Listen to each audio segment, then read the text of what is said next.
इस वक्त प्रधानमंत्री नरेंद्र मोदी जो है वो राष्ट्रपति भवन पहुंच गए हैं, क्योंकि अब 17वीं लोकसभा जो है उसे भंग करने की औपचारिकता जो है वो निभानी होगी। अब क्योंकि नई लोकसभा का गठन होगा और इस बीच में एनडीए के खेमे की ये भी कोशिश है कि 8 जून को ही शपथ समारोह हो जाए, क्योंकि 7 जून जो है उस दिन संसदीय दल की बैठक होनी है, जिसमें संसदीय दल का नेता भी चुना जाना है। ताबिश, तो बहुत तेजी से घटनाक्रम जो है बदल रहा है। बिल्कुल, देखिए अब से थोड़ी देर पहले ही यहाँ पर कैबिनेट की बैठक जो है वो हुई थी। इस लोकसभा की आखिरी कैबिनेट वो बैठक थी, उसमें ये बड़ा फैसला जो है वो लिया गया और अब पीएम मोदी यहाँ पर राष्ट्रपति भवन पहुंचे हैं और इसके बाद जो औपचारिकताएं होती हैं चुनाव के नतीजे आने के बाद अब उनको यहाँ पर पूरा किया जा रहा है। और उससे पहले क्योंकि एनडीए जो है, बीजेपी को अपने दम पर बहुमत इस बार नहीं मिला है, तो एनडीए की सरकार जो है वो इस बार होने वाली है और एनडीए की सरकार के अंदर जो 2 पार्टियां हैं उनकी भूमिका बहुत महत्वपूर्ण होगी, जिसमें जेडीयू एक है और टीडीपी, जिनके पास 16 सांसद हैं, जेडीयू के 12 सांसद हैं और इनको लेकर जो है वो सुबह से अटकलें जो है वो काफ़ी तेज़ हैं। इंडिया गठबंधन की नज़र इन पर जो है थी, उनकी तरफ से कुछ बयान आए, उसके बाद जेडीयू और टीडीपी दोनों की तरफ से एक तरह से सफाई आप कहिए उसको कि दी गई कि वो एनडीए के साथ ही हैं। और अब शाम को जब एनडीए की बैठक होगी तब उसमें यह तय किया जाएगा कि इन जो पार्टियां हैं सहयोगी बीजेपी की, इनकी भूमिका क्या रहने वाली है इस नई सरकार में। और ताबिश, यहाँ पर यह भी बहुत महत्वपूर्ण होगा कि ये जो दोनों किंग मेकर पार्टियां हैं, जो दोनों किंग मेकर नेता हैं, इनकी डिमांड्स क्या रहेंगी, किस तरह से ये बार्गेनिंग इस वक्त करते हैं नई सरकार के गठन को लेकर। हिमांशु शेखर इस वक्त हमारे साथ जुड़ गए हैं। हिमांशु, संसदीय दल का नेता भी अब चुना जाना है और प्रधानमंत्री जो है वो राष्ट्रपति के पास पहुंच गए, क्या कुछ खबरें इस वक्त मिल रही हैं?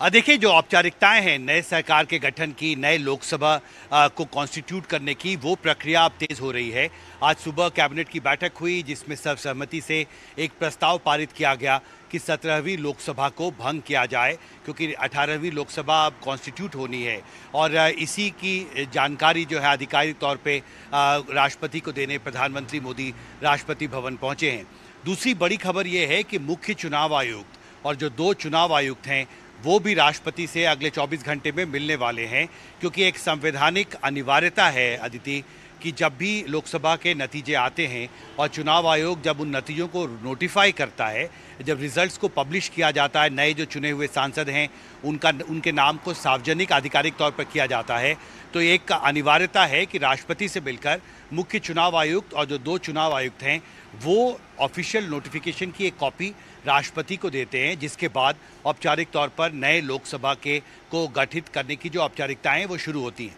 दूसरी बात, लोकसभा परिसर में नए जो सांसद चुने गए हैं उनके रजिस्ट्रेशन की प्रक्रिया एक पेपरलेस टेक ड्रिवन सिस्टम के तहत शुरू हो गई है आज सुबह 8 बजे से, जो 14 जून तक चलेगी। और इसके बाद तीसरी खबर ये है कि राष्ट्रपति भवन को सजाने संवारने की जो तैयारी है वो बड़े स्तर पर शुरू हो चुकी है, क्योंकि अभी खबर आ रही है कि 8 जून को प्रधानमंत्री नरेंद्र मोदी नई सरकार जो उनकी होगी नए मंत्रियों के साथ शपथ ले सकते हैं। लेकिन सबसे बड़ा सवाल ये है, जो सवाल आपने अभी उठाया है, कि जो 2 किंग मेकर नेता हैं, जो पार्टियों के अध्यक्ष हैं टीडीपी और जेडीयू,